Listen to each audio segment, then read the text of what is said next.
Conta-me lá, com Rita Muniz. Olá a todos e bem-vindos ao Conta-me lá. Eu sou a Rita Muniz e esta semana temos um convidado muito especial, Armando Moreira, que é um dos fundadores do Clube de Teatro da Máquina do Tempo e tem muitas especialidades em artes avançadas, por exemplo, escritores, encenadores, não é? Sim, sim. E mais, o que é que faz? Também pintor, sou pintor, obviamente, que sou um ficcionista, para além de ter algumas abordagens na área da música, porque sou eu que escrevo as letras para as canções musicais das minhas peças, o que quer dizer que vou fazendo tudo um pouco nessas áreas mais artísticas. Em artes avançadas. E penso que é muito importante. Eu tenho muito gosto em estar aqui contigo, Rita, nesse Conta-me lá e contar-te-ei tudo aquilo que tu quiseres que eu te conte, como é óbvio. Então, vamos começar por uma pergunta. Quem é Armando Moreira? Quem é? Armando Moreira é um miúdo que nasceu em Vila Franca do Campo, na Rua do Castelo número 12. Que tinha como horizonte apenas aquilo que via pela janela da sua casa para o mar. O que é facto é que tinha na altura 3, 4 anos, lembro-me de olhar e dizer: o meu horizonte é só aquele. Olha, tempos depois, muitos anos depois, eu estava em Nova Iorque, em 1995, a ser premiado em arte clássica. Uau! Já viste por onde é que os meus horizontes foram? E isto tudo porque sempre acreditei. Sempre acreditei no meu valor e sempre acreditei que ia fazer coisas na vida. E penso que esta é uma mensagem para os jovens como tu, acreditar. Olha, já estás a fazer televisão, por exemplo. E qual é uma das suas grandes paixões? Eu tenho algumas, eu não tenho uma, tenho algumas, como disse, tenho algumas grandes paixões. Adoro pintar. Pintar. Adoro escrever. Adoro teatro. Porque eu sou um encenador, eu escrevo as minhas peças e enceno. E repara tu, quando nós fazemos isso, fazemos um pouco o papel de Deus, é ou não é? Nós criamos. No fundo, nós criamos personagens novas, arrancamos a personalidade dos nossos atores e decidimos o que é que personagem fazemos. lá dentro, já viste? Fazemos um pouco daquele Deus menor que Exatamente. tem as marionetes. E isso é fascinante. E gosto muito de teatro, porque o teatro... é o fascínio das luzes, é o fascínio é a adrenalina de não se saber muito bem, às vezes aquilo corre bem, às vezes não corre. Claro, como tudo na vida. É o aplauso, é depois o silêncio. E acima de tudo é ver jovens a quererem se transcender, a quererem ir para o platô e quererem serem um personagem. Isto é fascinante ver, ainda agora estive numa ilha vizinha, e foram umas centenas de pessoas que trabalharam comigo numa reconstituição histórica. Em Santa Maria, não é? Em Santa Maria, é verdade. Os escravos da Cadainha, que é uma história que muda completamente, uma história verídica, de 222 pessoas que são levadas em 1516 para Argélia e Tetuão, pelos corsários, e que, quando retomam por intercessão da Corte de Espanha, fazem com que a ilha seja aquilo que é hoje, transformando-a quer nas casas, aquelas chaminés, na gastronomia, no cancioneiro popular, ou seja, Santa Maria é toda árabe. E isso é fascinante reconstituir isso. Foi o que eu estive a fazer numa noite magnífica no lugar dos Anjos, onde está a estátua do Cristóvão Colombo. Então, como explicou, deve ter corrido muito bem, não foi? Correu muito, muito bem. Olha, só para termos uma ideia, eles sobem 2 a 3 centenas de pessoas vestidas de escravo árabe, sobem a falésia para rezar num cruzeiro. Eu tenho a honra de dizer que aquilo que eles rezam lá em cima foi eu que escrevi. Este ano eu peguei numa cantora lírica que foi de propósito, que faz parte do nosso grupo de teatro, a Catarina Neves. E quando eles desceram o cruzeiro, ela estava no meio da rua a cantar o Panis Angélicos para ele. Foi um momento lindo, naquela noite, uma noite de luar, com muito fogo, estava tudo apagado, só havia fogo, e estavam alguns milhares de pessoas. Santa Maria tinha 5.000 pessoas, se calhar estavam 4.500 lá. Uau! Então correu mesmo muito bem. E como é que é ver o que primeiro esteve num papel e acabou por estar no palco? Como é o sentimento? Cá está uma pergunta que nunca ninguém me fez, nenhum jornalista me fez. Como é que é nós pormos no papel algo que depois se materializa no palco? Exatamente. É algo fantástico. É como pôr uma semente na terra e vê-la germinar. É vê-la crescer, é ver as nossas palavras serem ditas pela boca de outra pessoa, de forma apaixonada, de forma irónica, de forma dramática. É fantástico, às vezes emociono. Claro. Às vezes, quando acaba, dou-lhes um abraço e digo, tive muita honra. Às vezes, fico com os olhos marchados de lágrimas. É uma emoção que não tem preço, não tem explicação. E então, quando isso acontece, é assim que percebe, uau, então valeu mesmo a pena. Vale sempre a pena. Eu acho que todos nós hesitamos muito, especialmente quando somos jovens, hesitamos no que queremos, hesitamos para onde vamos, hesitamos. Eu nunca hesitei, fui sempre em frente, porque entre fazer e não fazer, eu faço. Às vezes tropeço, caio, às vezes também tenho desaires, às vezes tenho desastres, às vezes é uma peça que não tem aplauso, mas há outras que é onde o público se levanta e com todo o respeito me aplaude durante muito tempo. Essas valem a pena. E entre fazer e não fazer, deixa-me dizer-te, vale a pena tentar sempre. E quando são essas peças de teatro que às vezes não correm muito bem, o que é que pensa? O que é que eu penso? Eu fui acusado aqui há uns tempos atrás de intelectualizar muito os meus textos. Ou seja, as pessoas não entendiam, as pessoas diziam assim, a história é muito bonita, as músicas são muito bonitas, mas a gente não entendeu a história.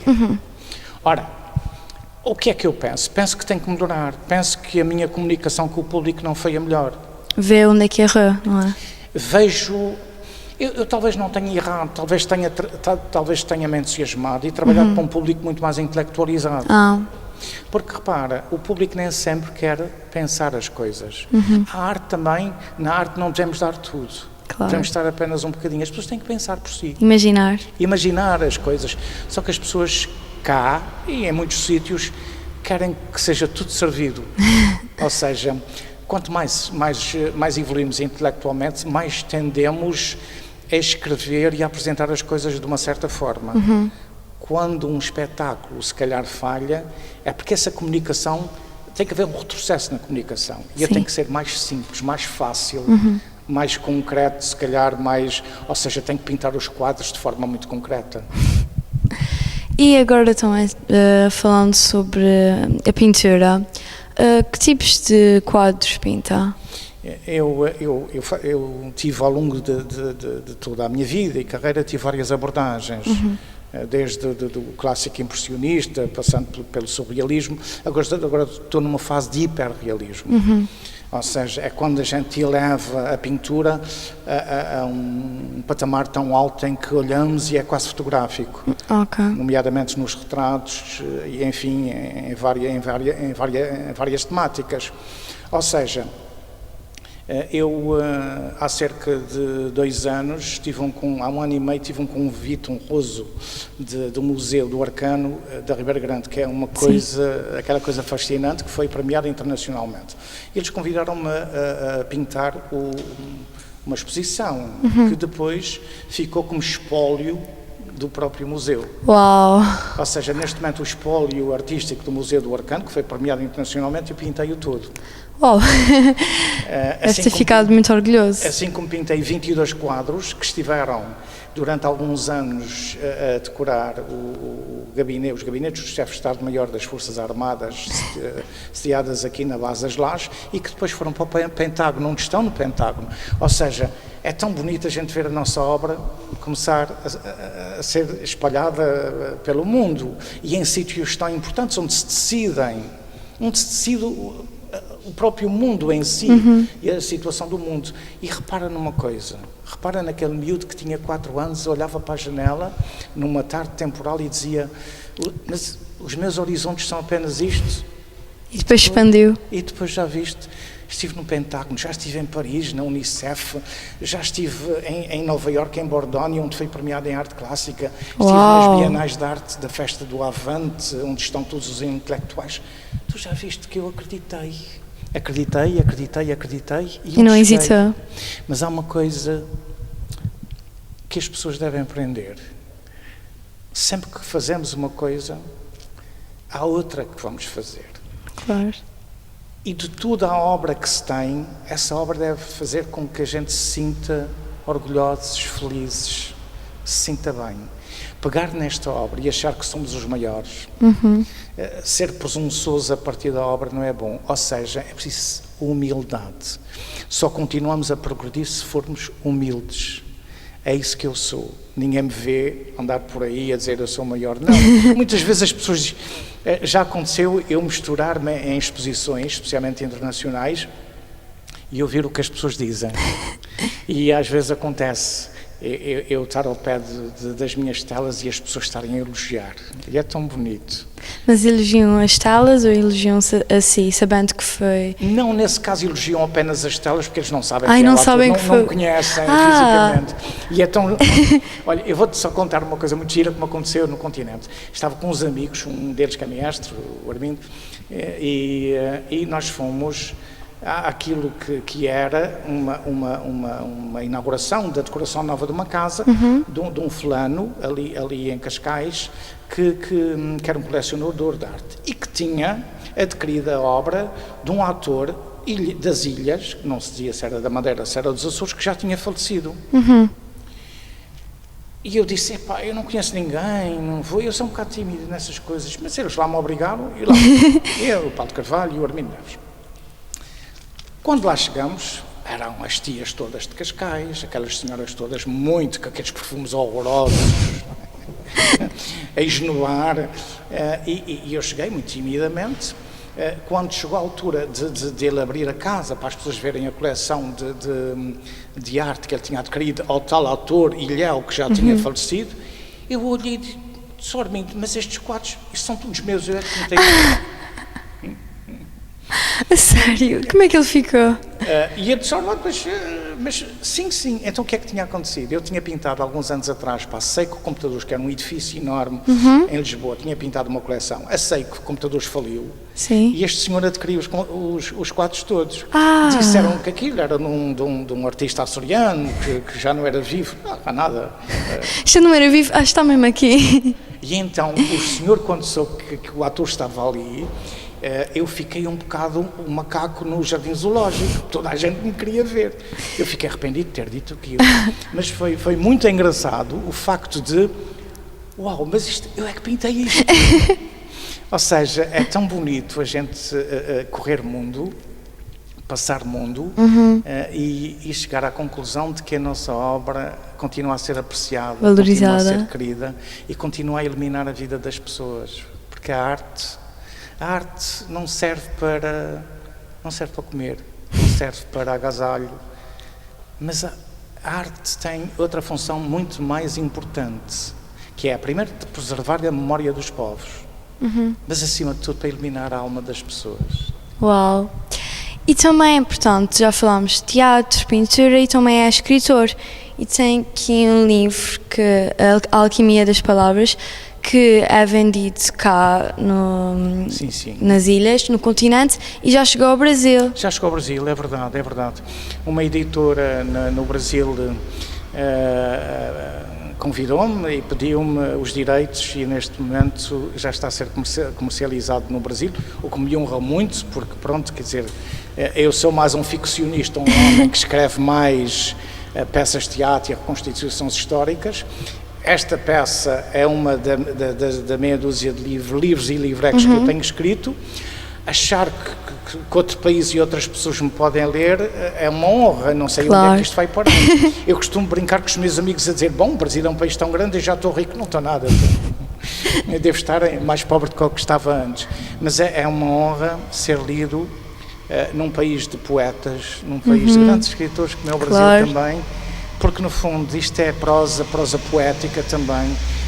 Este livro é As Ilhas, a capa tem um dado curioso, a capa são os bancos da igreja de Nossa Senhora dos Anjos, que é nem mais nem menos do que o primeiro templo a ser erigido nos Açores, na Ilha de Santa Maria.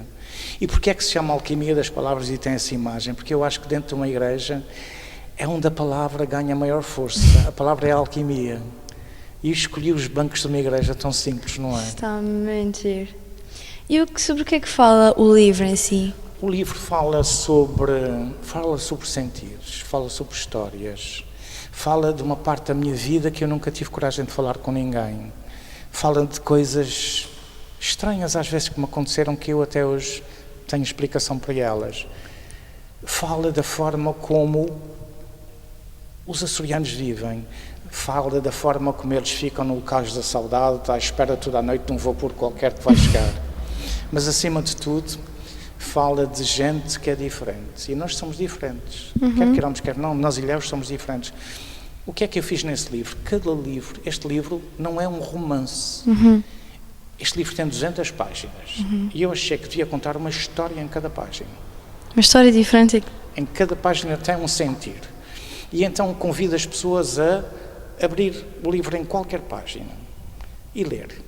É curioso que muitas pessoas às vezes dizem: eu encontrei-me na página 20 ou na página 30. Parece que escreveste para mim.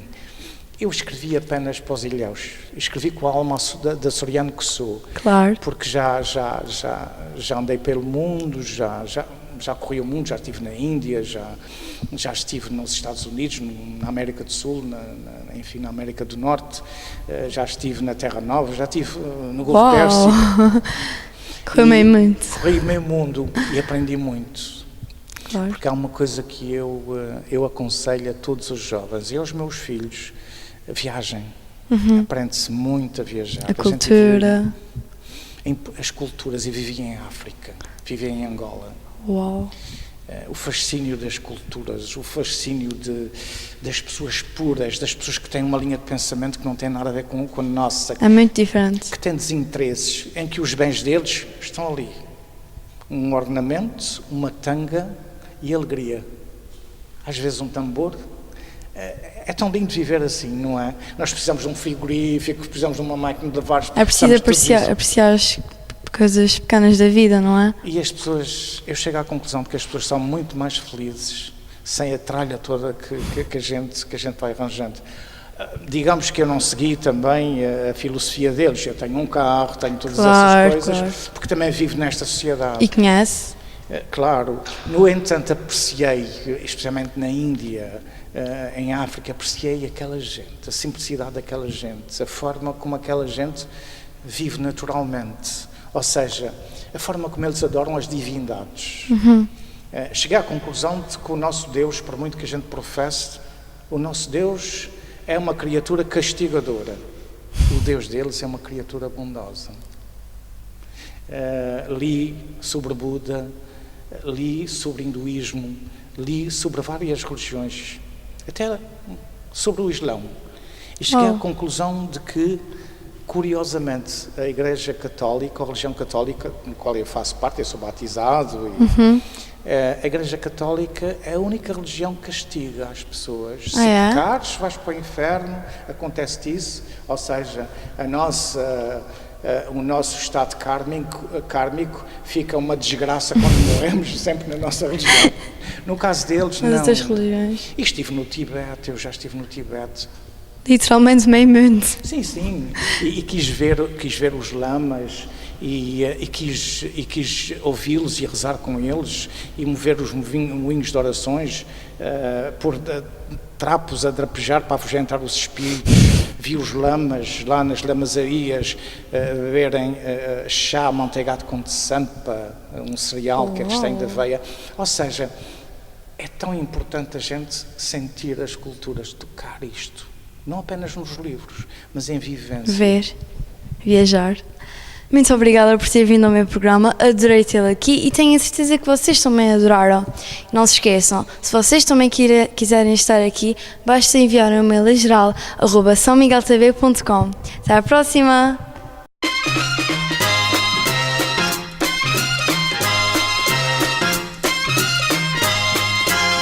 Conta-me lá, com Rita Muniz.